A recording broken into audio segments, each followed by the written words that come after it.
Shalom sahabat renungan pagi, apa kabar? Saya percaya kita semua ada di dalam perlindungan Tuhan. Dan pagi hari ini kita akan sama-sama merenungkan firman Tuhan.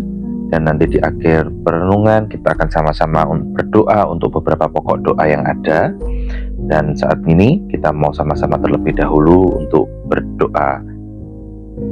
Selamat pagi Tuhan Yesus, terima kasih buat berkat-Mu, penjagaanmu sepanjang malam kemarin. Kami percaya kalau kami hari ini masih ada, semua karena kasih karunia-Mu dalam kehidupan kami. Dan kami pun percaya kalau hari ini kami ada, kami percaya masih ada pekerjaan tangan Tuhan yang akan dinyatakan dalam kehidupan kami. Kami mau mengambil bagian yang terbaik untuk duduk diam dekat dengan kaki-Mu, dekat dengan hati-Mu Tuhan. Mengambil bagian terbaik untuk mendengarkan dan merenungkan dan menjadi pelaku firman-Mu. Ajar kami untuk hati kami selalu mau kami serahkan kepada Tuhan. Apapun kondisi kami hari-hari ini, waktu-waktu ini, tapi kami percaya Tuhan tidak pernah menolak kami. Dan justru ketika kami mau datang dengan hati yang apa adanya, kami percaya bahwa keterbukaan itu adalah awal dari pemulihan hubungan yang ada dan pemulihan kondisi kami. Terima kasih Tuhan. Ucap syukur biar Tuhan dan Roh Kudus yang menerangi hati dan pikiran kami. Dan kami percaya firman yang kami dengarkan ini akan menjadi rema yang nyata dalam kehidupan kami. Terima kasih Tuhan. Kami mengucap syukur di dalam nama Yesus. Kami sudah berdoa dan mengucap syukur. Haleluya. Amin. Firman Tuhan pada pagi hari ini diambil dari Mazmur 51 ayat yang ke-19.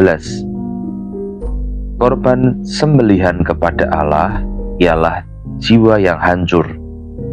Hati yang patah dan remuk tidak akan kau pandang hina, ya Allah. Seorang ibu kehilangan anak satu-satunya yang ia kasihi karena sebuah penyakit. Bertahun-tahun ia tidak bisa lagi memuji Tuhan.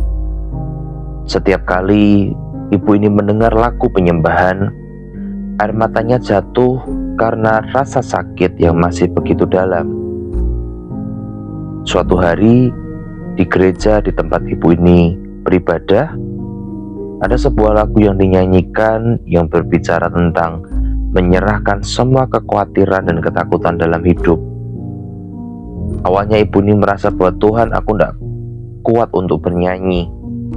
Sehingga ibu ini akhirnya berlutut dan hanya bisa berkata dengan lirih, Tuhan, hatiku hancur. Tetapi hari ini aku tetap mau untuk menyembah-Mu. Sesaat setelah apa yang ibu itu katakan, ibu ini merasakan damai sejahtera yang begitu luar biasa. Damai sejahtera yang tidak pernah ibu ini rasakan di waktu-waktu ini. Hadirat Tuhan memenuhi hatinya. Ia bersaksi bahwa aku sadar Tuhan tidak menunggu aku untuk kuat, tapi justru Ia hadir ketika aku lemah. Penyembahan dari hati yang patah, namun tetap dengan iman percaya kepada Tuhan.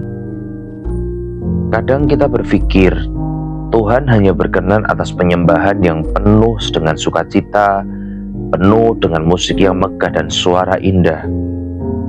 Tapi kebenarannya, penyembahan yang paling berharga bagi Tuhan bukan datang dari bibir yang fasih saja, melainkan juga dari hati yang hancur dan berserah. Mazmur 51 ditulis oleh Daud setelah ia jatuh ke dalam dosa. Di tengah rasa bersalah dan penyesalannya, Daud menyadari bahwa Tuhan tidak mencari persembahan luar, tetapi persembahan yang Tuhan cari adalah hatinya yang hancur di hadapannya. Hati yang remuk bukan berarti kita lemah, bukan berarti tanda kelemahan, melainkan tempat di mana kasih karunia Allah bekerja dengan nyata. Dalam keheningan air mata dan kejujuran di hadapan Tuhan, penyembahan sejati lahir bukan karena kata-kata yang indah, tapi karena hati yang sungguh-sungguh merindukan hadirat-Nya. Penyembahan seperti inilah yang mengubah hidup, bukan sekedar menenangkan emosi, tetapi memulihkan jiwa yang terluka dan meneguhkan iman yang sempat goyah. Aplikasi dari firman Tuhan yang kita renungkan adalah yang pertama, kita mau datang kepada Tuhan dengan apa adanya. Kita tidak perlu menunggu hati yang sempurna, kondisi yang sempurna untuk kita memulai penyembahan kepada Tuhan. Bahkan kita mau datang dengan segala luka, dengan segala air mata, dengan segala tekanan dan tantangan yang sedang kita hadapi. Kemudian yang selanjutnya kita mau percaya bahwa Tuhan tidak pernah menolak hati kita yang remuk.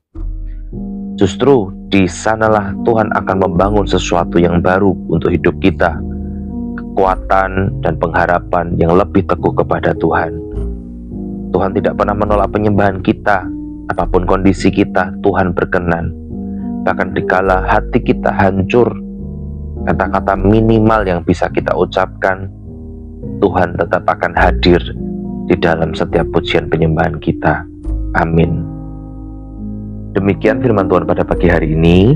Mari sama-sama kita akan menutup firman Tuhan pada pagi hari ini dalam doa. Kemudian kita selanjutnya akan berdoa untuk beberapa pokok doa bersama-sama. Tuhan Yesus, terima kasih buat setiap kebenaran firman-Mu yang kami sudah dengar pada pagi hari ini. Tuhan, kami mengucap syukur dan berterima kasih Tuhan, sebab Tuhan tidak pernah menolak penyembahan kami. Bahkan Tuhan tidak pernah menolak keberadaan kami Tuhan. Justru ketika hati kami hancur, justru ketika kami di tengah masalah yang berat, Tuhan, kami tidak mau kehilangan penyembahan kami kepada Engkau. Karena kami percaya ada kuasa dalam penyembahan kami yang sanggup untuk menghancurkan dan mengacaukan setiap rencana dari si jahat atas kehidupan kami. Dan kami percaya justru ketika kami datang kepada Engkau, kami akan menemukan jawaban, kami akan mendapatkan kekuatan dan pengharapan yang baru. Tuhan, tutup punggung setiap kami di waktu-waktu ini, apapun permasalahan dan persoalan yang kami hadapi, kami percaya Tuhan sanggup dan Tuhan tetap setia sampai selama-lamanya. Kami juga bersatu hati, berdoa buat rekan-rekan kami yang di dalam kehidupannya hari ini sedang mengalami waktu-waktu yang tidak mudah Tuhan, dari persoalan keluarga, persoalan ekonomi Tuhan. Tuhan bangkitkan dan Tuhan beri damai sejahtera, berikan kelegaan di dalam hatinya. Saya percaya di masa hidupan kami ini tidak akan selamanya seperti itu. Kami percaya Tuhan akan bawa kami naik dan akan turun, menjadikan setiap kami kepala dan bukan jadi ekor. Segala sesuatu ada masanya. Kalau hari ini memang kami harus masa-masa di mana kami menabur, kami pun percaya kami akan menuai dengan sukacita Tuhan. Berdoa juga Tuhan di dalam nama Yesus, buat pemulihan hubungan antara orang tua dengan anak-anak yang ada Tuhan. Tuhan, kami percaya Tuhan yang akan pulihkan setiap gambar diri yang mungkin tidak baik waktu-waktu ini. Bahkan Tuhan yang akan berikan kasih yang begitu hangat dalam setiap hubungan antara orang tua dengan anak-anak, antara dari anak kepada orang tuanya. Berkati setiap apa yang kami katakan menjadi kekuatan dan menghibur, bukan saling menjatuhkan ataupun menghakimi. Minta Tuhan hikmat dan marifat-Mu, sehingga damai sejahtera ada dalam setiap keluarga kami. Terima kasih Tuhan buat firman pada hari ini. Kami serahkan segala sesuatunya kepada Tuhan di dalam nama Yesus. Haleluya. Amin. Demikian firman Tuhan pada pagi hari ini. Selamat beraktivitas, tetap semangat, dan Tuhan Yesus memberkati kita semuanya. Amin.